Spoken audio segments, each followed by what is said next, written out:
नमस्कार दोस्तों, आज है 27 अक्टूबर 2025 दिन सोमवार। यूपी की सुर्खियों में आपका स्वागत है। आइए देखते हैं फटाफट अंदाज में यूपी की खबरें। उत्तर प्रदेश खाद्य प्रसंस्करण क्षेत्र में तेजी से अग्रसर है। राज्य सरकार की खाद्य प्रसंस्करण उद्योग नीति 2023 के तहत 19 नई परियोजनाओं को स्वीकृति दी गई है। उत्तर प्रदेश में 65,000 से अधिक इकाइयां संचालित है, जिनमें 2.55 लाख युवाओं को रोजगार मिला है। आगरा, फर्रुखाबाद, बरेली और गोरखपुर में अत्याधुनिक प्रोसेसिंग हब और पार्क विकसित किए जा रहे हैं। बरेली में बीएल एग्रो द्वारा 1,660 करोड़ रुपए की इंटीग्रेटेड एग्रो प्रोसेसिंग हब प्रस्तावित है। सरकार का लक्ष्य हर जिले में नई इकाइयां स्थापित कर कृषि उत्पादों को वैश्विक बाजार से जोड़ना और किसानों की आय बढ़ाना है। राज्य विद्युत उपभोक्ता परिषद ने उत्तर प्रदेश में स्मार्ट प्रीपेड मीटरों की खरीद और स्थापना में वित्तीय अनियमितताओं का आरोप लगा है। परिषद अध्यक्ष अवधेश वर्मा ने कहा है कि केंद्र सरकार ने परियोजना की लागत 18,885 करोड़ रुपए तय की थी, जबकि उत्तर प्रदेश में टेंडर 27,342 करोड़ रुपए में जारी हुआ। परिषद ने उपभोक्ताओं से 8,500 करोड़ रुपए की अतिरिक्त वसूली का आरोप लगा है और सीबीआई व ईडी जांच की मांग की है। वर्मा ने बताया कि यूपी में मीटर की कीमत 6,016 रुपये है, जबकि महाराष्ट्र और राजस्थान में यह क्रम संख्या 2,610 और 2,500 रुपये में लग रहे हैं। लखनऊ में बिजली विभाग ने बकायेदारों पर सख्त कार्रवाई की तैयारी शुरू की है। करीब 2.5 लाख प्रीपेड उपभोक्ताओं ने पिछले 3 महीनों से रिचार्ज नहीं करा है, जिससे 50 करोड़ रुपए से अधिक का बकाया हो गया है। विभाग ने स्पष्ट किया है कि छठ पूजा के बाद सभी बकायेदारों के कनेक्शन काटे जाएंगे। कई उपभोक्ताओं के मीटर माइनस में चल रहे हैं और नोटिस के बावजूद बिल जमा नहीं किया गया है। अधिकारियों ने बताया कि पर्याप्त समय और सुविधा देने के बाद भी भुगतान नहीं हुआ, इसलिए अब बिना पूर्व सूचना बिजली काटने की कार्रवाई की जाएगी। राष्ट्रपति द्रौपदी मुर्मू ने रविवार को इंदिरापुरम के शक्ति खंड 2 स्थित यशोदा मेडिसिटी अस्पताल का उद्घाटन किया है। इस अवसर पर रक्षा मंत्री राजनाथ सिंह, मुख्यमंत्री योगी आदित्यनाथ, डिप्टी सीएम ब्रजेश पाठक और केंद्रीय मंत्री अनुप्रिया पटेल भी मौजूद रहे। राष्ट्रपति ने अस्पताल का भ्रमण कर आधुनिक चिकित्सा उपकरणों और सुविधाओं की जानकारी ली।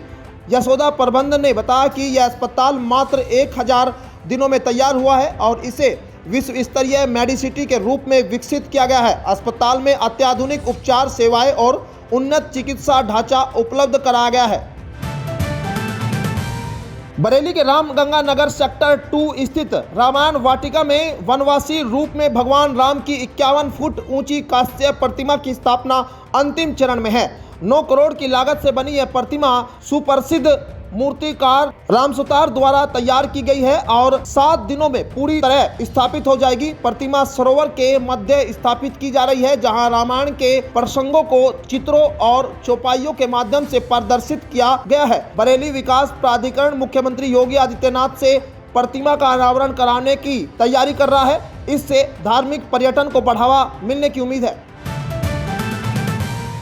उत्तर प्रदेश प्रधानमंत्री जन धन योजना में देश में पहले स्थान पर पहुंच गया है। प्रदेश में अब तक 9.93 करोड़ जन धन खाते खोले जा चुके हैं, जो देश के कुल 56.21 करोड़ खातों का 17.66% है। इन खातों में 53,340 करोड़ की राशि जमा है, जबकि प्रति खाता औसतन 5,804 की जमा राशि है, जो राष्ट्रीय औसत से अधिक है। महिलाओं के नाम पर 5.28 करोड़ खाते खोले गए हैं। जून 2025 तक 93.3% खातों को आधार से जोड़ा जा चुका है।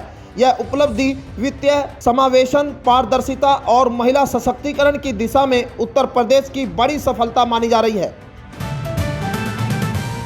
गाजियाबाद वासियों के लिए खुशखबरी है। उत्तर प्रदेश सरकार ने लोक निर्माण विभाग को शहर में 3 प्रमुख सड़कों के चौड़ीकरण की मंजूरी दे दी है। साथ ही लोनी, मुरादाबाद और मोदी नगर की 40 सड़कों और संपर्क मार्गों की मरम्मत कराई जाएगी। पीडब्ल्यूडी ने टेंडर प्रक्रिया शुरू कर दी है और नवंबर के पहले सप्ताह से काम शुरू होगा। जिन सड़कों पर काम होगा उनमें NH9 से रोज वैली स्कूल तक की सर्विस रोड, डासना, इनायतपुर मार्ग और तुलसी निकेतन वजीराबाद रोड शामिल है। सड़कों के चौड़ीकरण और मरम्मत से यातायात और वायु प्रदूषण की समस्या में राहत मिलेगी। लखनऊ में छठ महापर्व के अवसर पर 28 अक्टूबर को सभी सरकारी और निजी स्कूल, कॉलेज तथा शैक्षणिक संस्थान बंद रहेंगे। जिलाधिकारी विशाख ने आदेश जारी करते हुए कहा कि छठ पूजा उत्तर प्रदेश, भारत, विशेषकर बिहार और पूर्वी उत्तर प्रदेश की सांस्कृतिक धरोहर है। राजधानी में बड़ी संख्या में प्रवासी बिहारी और स्थानीय श्रद्धालु इस पर्व को धूमधाम से मनाते हैं। भीड़ अध्ययन की तैयारियों और पारिवारिक सहभागिता को देखते हुए यह अवकाश घोषित किया गया है ताकि छात्र, छात्राएं और शिक्षक भी इस धार्मिक और सांस्कृतिक पर्व में शामिल हो सके।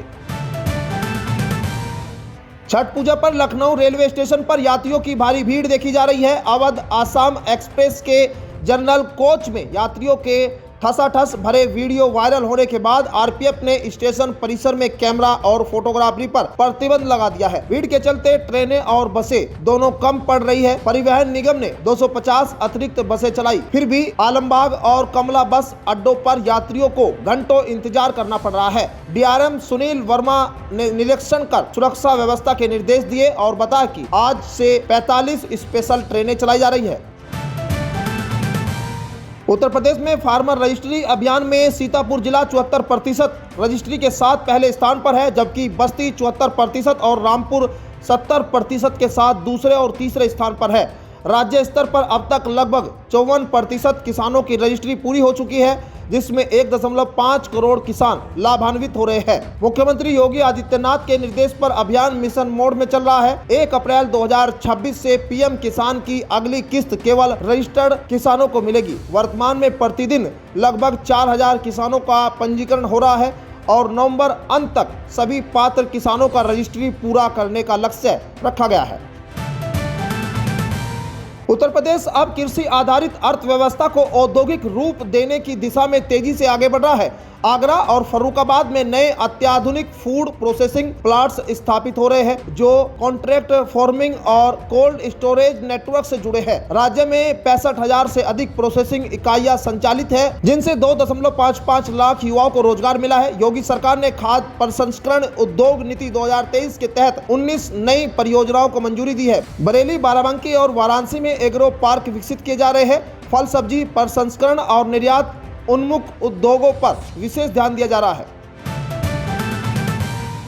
उत्तर प्रदेश में बहुजन समाज पार्टी अब समाजवादी पार्टी के पीडीए वोट बैंक पर ध्यान केंद्रित कर रही है। मायावती ने मुस्लिम भाईचारा कमेटियों के साथ साथ पिछड़ा वर्ग पर भी नजर रखी है। 1 नवंबर को लखनऊ में पिछड़ों की बैठक बुलाई गई है, जिसमें ओबीसी समाज के विभिन्न नेता शामिल होंगे। इसका मकसद बिखरे हुए पिछड़ा वोट बैंक को बसपा में जोड़ना है। राजनीतिक जानकारी से 2027 विधानसभा चुनाव से पहले सपा के पीडीए वोट बैंक की चुनौती के रूप में देख रहे हैं।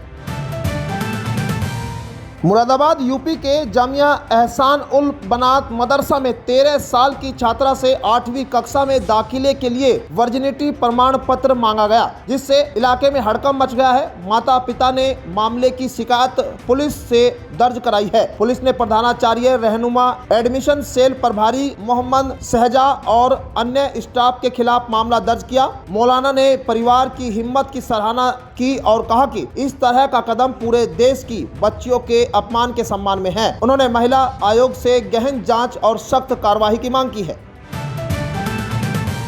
उत्तर प्रदेश में दिवाली के बाद मौसम बदल गया है। रात और सुबह धुंध छाने लगी है, साथ ही भोर में हल्की ठंड भी महसूस हो रही है, जबकि दिन में धूप के कारण गर्मी का असर बना रहेगा। मौसम विभाग के अनुसार 28 अक्टूबर तक सुबह और देर रात धुंध का असर रह सकता है। 29 और 30 अक्टूबर को पूर्वी यूपी में हल्की बारिश की संभावना है।